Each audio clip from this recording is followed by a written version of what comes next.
Shalom Bapak Ibu yang dikasihi dalam nama Tuhan kita Yesus Kristus. Saya percaya dimanapun kita berada, kita semua dalam keadaan sehat, dalam perlindungan Tuhan, dan di dalam penyertaan Tuhan yang sempurna. Pada minggu tanggal 6 Juni 2021 kita akan kembali mendengarkan firman Tuhan. Namun sebelumnya mari kita bersatu di dalam doa. Bapa di surga, di dalam nama Tuhan Yesus Kristus, kami bersyukur atas setiap pemeliharaan-Mu dalam hidup kami. Engkau Allah yang telah memilih kami, dan Engkau Allah yang telah memberikan keselamatan bagi kami. Oleh karena itu ajar kami untuk mengasihi Tuhan lebih sungguh dalam hidup kami, dan supaya kami boleh menjadi berkat, menjadi saksi Tuhan, dan menjadi kemuliaan bagi nama Tuhan. Kami akan mendengar firman Tuhan. Roh Kudus yang boleh menolong memberkati kami sehingga kami mengerti akan firman-Mu. Dalam nama Yesus kami berdoa dan bersyukur kepada Bapa di surga. Amin. Bapak Ibu Saudara yang dikasihi Tuhan, pada hari ini kita akan merenungkan kebenaran firman Tuhan yang tertulis di dalam Markus pasal 3 ayat 20 sampai dengan ayatnya yang ke-35. Markus pasal 3 ayat 20 sampai dengan ayat yang ke-35. Saya katakan, Bapak Ibu Saudara yang dikasihi Tuhan, yang menjadi tema kebenaran firman Tuhan kepada kita pada hari ini adalah jangan menghujat Roh Kudus. Bapak Ibu Saudara yang dikasihi Tuhan, kita bersyukur kepada Tuhan atas keselamatan yang Tuhan anugerahkan bagi kehidupan kita. Mengapa demikian? Karena banyak orang yang ditetapkan oleh Allah untuk binasa. Jadi kalau kita bisa menjadi umat pilihan Tuhan, menjadi orang yang percaya kepada Tuhan, itu adalah merupakan anugerah yang sangat besar dalam kehidupan kita. Oleh karena itu marilah kita menghargai keselamatan yang telah Tuhan anugerahkan bagi kita, supaya keselamatan itu boleh terus kita kerjakan demi hormat kemuliaan bagi nama Tuhan. Bapak Ibu Saudara yang dikasihi Tuhan, keselamatan yang diberikan Tuhan adalah merupakan sebuah anugerah. Sehingga Bapak Ibu Saudara yang dikasihi Tuhan, di dalam hidup ini, walaupun kita tidak punya apa-apa, walaupun dari hidup ini kita kehilangan segalanya, tetapi sesungguhnya kalau kita punya Tuhan, maka sesungguhnya kita punya segalanya. Tetapi walaupun dalam hidup ini seolah-olah kita punya semuanya, kita punya segalanya, tetapi ketika kita tidak punya Tuhan dalam hidup kita, maka sesungguhnya kita tidak punya apa-apa. Nah Bapak Ibu Saudara yang dikasihi Tuhan, mengapa demikian? Karena Yesus Kristus adalah sumber kehidupan, keselamatan dalam hidup kita. Bagian yang kita baca pada hari ini Bapak Ibu Saudara, dilatar belakangi oleh rasa iri hati, rasa benci, dan rasa yang tidak terima dari ahli-ahli Taurat terhadap apa yang dikerjakan oleh Tuhan Yesus. Kalau kita lihat pasal 3, mulai dari ayatnya yang pertama sampai dengan ayatnya yang ke-12, di sana Yesus melakukan mujizat-mujizat di mana Ia menyembuhkan banyak orang, menyembuhkan banyak penyakit, menyembuhkan orang-orang yang sedang ada di dalam sakit penyakit. Nah, setelah itu Bapak Ibu Saudara yang dikasihi Tuhan, setelah Ia menyembuhkan banyak orang, Yesus memanggil ke-12 muridnya. Nah, Bapak Ibu Saudara yang dikasihi Tuhan, hal ini membuat orang-orang ahli-ahli Taurat merasa benci kepada Yesus. Ahli-ahli Taurat merasa terancam oleh keberadaan Tuhan Yesus. Mengapa? Apa yang dikerjakan oleh Yesus itu belum pernah mereka kerjakan. Apa yang dilakukan oleh Yesus belum pernah mereka lakukan. Maka dengan demikian mereka merasa terancam oleh karena kehadiran Kristus dan oleh karena kuasa yang dikerjakan oleh Tuhan. Maka mulai orang mengikut Yesus. Terbukti Bapak Ibu Saudara yang dikasihi Tuhan, kita melihat Yesus memilih 12 muridnya. Nah Bapak rasa benci, rasa tidak terima daripada ahli Taurat, maka mereka memikirkan segala sesuatu untuk memfitnah Yesus. Supaya apa? Supaya orang yang melihat keajaiban, yang melihat mujizat, yang melihat kuasa yang dikerjakan oleh Yesus, mereka tidak percaya kepada Yesus, tetapi mereka tidak menolak Yesus dan mereka tidak mengikut Yesus. Maka Bapak Ibu Saudaraku yang dikasihi Tuhan, apa yang mereka lakukan? Mereka membuat sebuah fitnah dan mereka berkata kepada Yesus. Bapak Ibu Saudara yang dikasihi Tuhan, kalau kita baca di dalam ayatnya yang ke-22 di sana dikatakan, dan ahli-ahli Taurat yang datang dari Yerusalem berkata, ia kerasukan Beelzebul dan dengan penghulu setan ia mengusir setan. Ini adalah Bapak Ibu Saudara yang dikasihi Tuhan, sebuah fitnah yang diberikan kepada Tuhan Yesus, bahwa apa yang dia kerjakan ketika dia menyembuhkan banyak orang, ketika dia menyembuhkan banyak penyakit, maka mereka berkata itu bukan dari kuasa Tuhan, tetapi Yesus Kristus itu telah dikuasai oleh Beelzebul. Apa itu Beelzebul Bapak Ibu Saudara? Penghulu setan. Artinya apa yang ada dalam diri Yesus Kristus, mereka berkata itu bukan kuasa Tuhan, tetapi itu adalah kuasa dari setan. Bapak Ibu Saudara yang dikasihi Tuhan, di tengah-tengah ahli-ahli Taurat memfitnah Tuhan Yesus, keluarganya pun yang merupakan orang tua, sama saudaranya ikut serta di dalam fitnah itu, di mana kita lihat keluarganya berkata dia sudah tidak waras. Nah Bapak Ibu Saudaraku yang dikasihi oleh Tuhan Yesus, menanggapi hal itu, menanggapi fitnah yang dialamatkan kepada Tuhan Yesus, ia tidak marah. Dia tidak marah, tetapi justru Yesus memanggil mereka. Yesus menghadapi mereka dengan sebuah ketenangan yang begitu luar biasa, dan memberikan sebuah penjelasan bagi mereka melalui sebuah perumpamaan. Sehingga Yesus berkata kepada mereka, bagaimana mungkin setan bisa mengusir setan? Kalau seandainya kuasa yang ada pada Yesus adalah dari setan, nggak mungkin dia mengusir setan itu sendiri. Kenapa? Sebuah kerajaan tidak mungkin bertahan jikalau kerajaan itu terpecah-pecah. Begitu juga Bapak Ibu Saudara dalam sebuah rumah. Rumah itu tidak mungkin akan menjadi rumah tangga yang kuat jikalau tidak ada sebuah kesatuan. Maka ketika kuasanya sudah terpecah-pecah, maka tidak ada kekuatan di sana, tetapi yang ada adalah kekalahan dan kesudahan. Maka Yesus menegaskan yang pertama, bahwa apa yang dia kerjakan sesungguhnya itu bukan dari kuasa kegelapan, itu bukan dari kuasa setan. Yesus tidak sedang dalam keadaan yang tidak waras. Yesus bukan sedang dikuasai oleh Beelzebul penghulu setan, tetapi Yesus sedang mengatakan bahwa apa yang dia kerjakan itu adalah pekerjaan Allah, karya Roh Kudus melalui kehidupan Yesus Kristus. Maka Bapak Ibu Saudaraku yang dikasihi Tuhan, setelah Yesus menjelaskan dengan tenang kepada ahli-ahli Taurat hal demikian, maka Yesus memberikan sebuah penekanan yang begitu luar biasa. Apa yang dia katakan Bapak Ibu Saudara yang dikasihi Tuhan, bahwa semua dosa yang menghujat anak manusia akan diampuni. Tetapi apabila seseorang menghujat Roh Kudus, ia tidak mendapat ampun selama-lamanya, melainkan bersalah karena berbuat dosa kekal. Bapak Ibu Saudara yang dikasihi Tuhan, Yesus memberikan sebuah penekanan bahwa apa yang mereka lakukan merupakan dosa yang tidak bisa diampuni. Apa itu dosa yang tidak bisa diampuni? Itulah yang namanya menghujat Roh Kudus. Nah Bapak Ibu Saudara yang dikasihi Tuhan, apa arti menghujat? Menghujat Bapak Ibu Saudara yang dikasihi Tuhan artinya mengejek. Menghujat artinya apa? Mengolok. Menghujat artinya apa?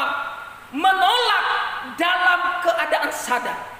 Jadi Bapak Ibu Saudara yang dikasihi Tuhan, ahli-ahli Taurat, menurut Yesus mereka sedang menghujat Roh Kudus.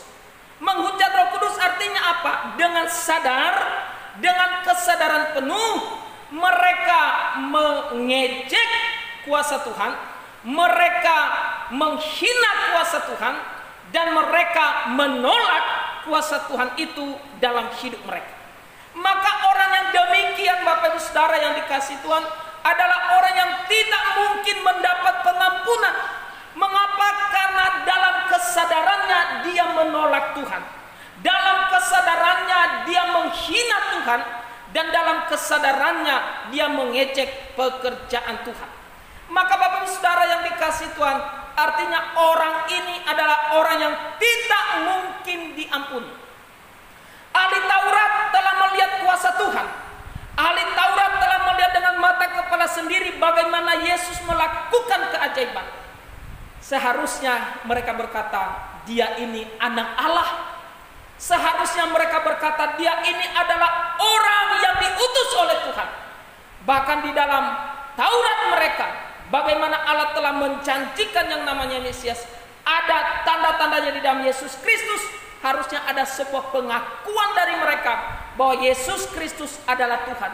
Tetapi Bapak Ibu, walaupun mereka sudah melihat mujizat, walaupun mereka sudah melihat tanda, walaupun mereka sudah melihat ada tanda-tanda di dalam hukum Taurat kepada mereka bahwa Yesus adalah Tuhan, tetapi mereka tetap menolak, mereka tetap mengejek Yesus, mereka tetap menghina Roh Kudus, sehingga inilah yang namanya dosa yang tidak bisa diampuni. Mengapa?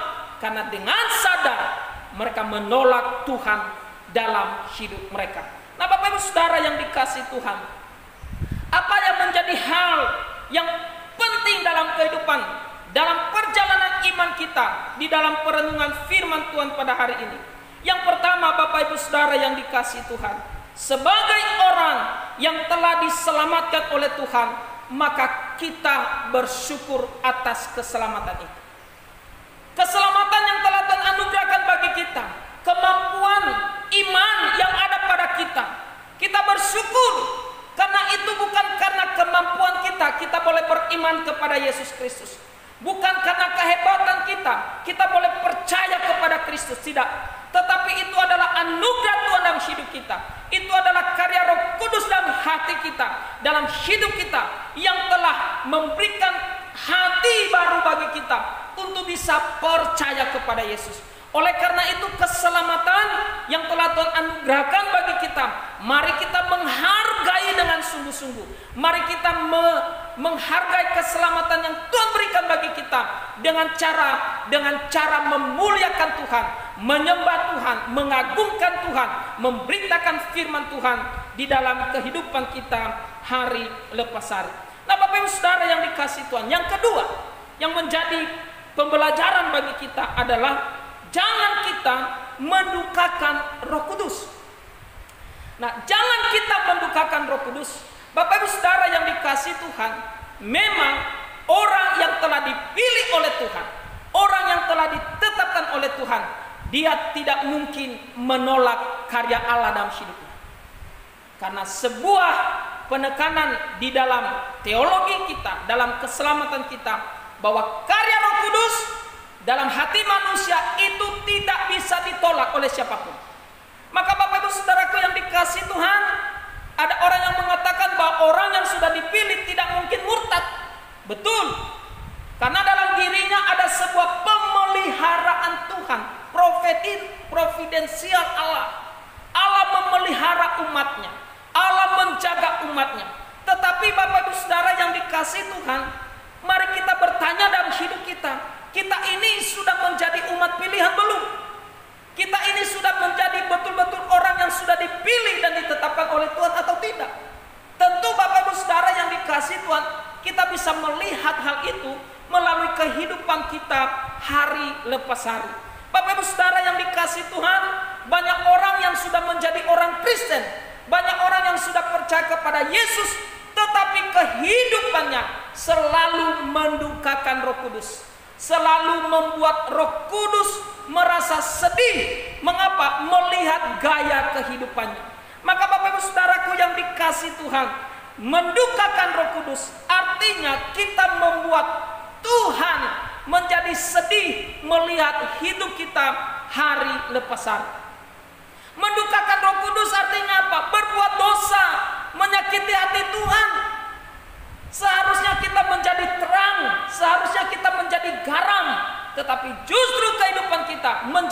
sandungan bagi orang lain.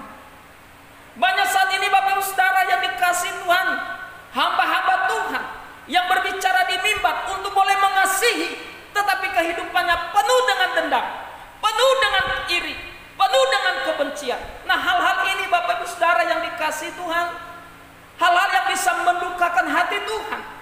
Artinya kita tidak bisa menjalankan apa yang Tuhan inginkan bagi kita. Maka Bapak Ibu Saudaraku yang dikasihi Tuhan, mari dalam hidup kita, janganlah kita mengeraskan hati kita untuk boleh terus hidup di dalam dosa. Ada dua jenis manusia Bapak Ibu. Yang pertama, ada manusia yang jatuh di dalam dosa.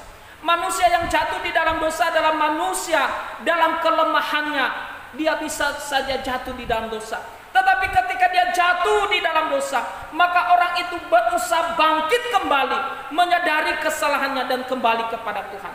Tetapi ada satu jenis manusia yang kedua. Manusia yang kedua adalah manusia yang hidup di dalam dosa. Artinya apa Bapak Ibu Saudara yang dikasihi Tuhan? Orang yang hidup di dalam dosa adalah dengan sadar melakukan dosa. Walaupun ditegur dalam firman Tuhan, jangan berzina, maka dia tetap berzina. Jangan mencuri, dia tetap mencuri. Jangan menjudi, tetap dia menjudi. Jangan melakukan hal yang tidak baik, dia tetap melakukan yang tidak baik. Walaupun diingatkan melalui firman Tuhan, dinasihati melalui firman Tuhan, bahkan mungkin dia sendiri yang mengkhotbahkan, dia sendiri yang menasihati orang lain, tetapi justru perbuatannya melukai hati Tuhan. Nah, ini Bapak Ibu, orang yang hidup di dalam dosa, dengan sadar melakukan dosa, dengan sadar melakukan kejahatan. Nah, hal-hal seperti itu akan mendukakan Tuhan dalam hidup kita. Banyak orang Kristen kalau di gereja, wah, menyembah Tuhan begitu luar biasa, sampai menangis Bapak Ibu Saudara yang dikasihi Tuhan. Tetapi keluar dari gereja, apa yang dikerjakan? Menyakiti orang lain, menghina orang lain, memfitnah orang lain, dan melakukan kejahatan yang lain. Jikalau ada hal itu dalam diri kita, mari kita bertobat Bapak Ibu Saudara yang dikasihi Tuhan. Karena hal-hal yang demikian itu adalah menyakiti hati Tuhan dalam hidup kita. Yang ketiga Bapak Ibu Saudara yang dikasihi Tuhan, melakukan kehendak Tuhan. Bukti kita sebagai keluarga Allah. Bapak Ibu Saudara yang dikasihi Tuhan, kita tahu tadi ceritanya bagaimana keluarga Tuhan Yesus, orang tuanya, sanak saudaranya datang untuk mencari dia. Karena sudah beberapa hari Yesus tidak pulang ke rumah, melakukan pelayanan, menyembuhkan banyak orang, sehingga keluarganya memanggil dia. Mereka berkata, mungkin Yesus sudah kelelahan, dia harus pulang ke rumah, harus beristirahat. Ketika orang berkata kepada dia, di luar ada keluargamu, ada orang tuamu, ada sanak saudaramu yang ingin bertemu dengan engkau. Ketika Yesus mendengar itu, justru dia bertanya, siapa keluargaku? Siapa saudaraku? Tetapi dia berkata, sebuah penekanan Bapak Ibu Saudara yang dikasihi Tuhan.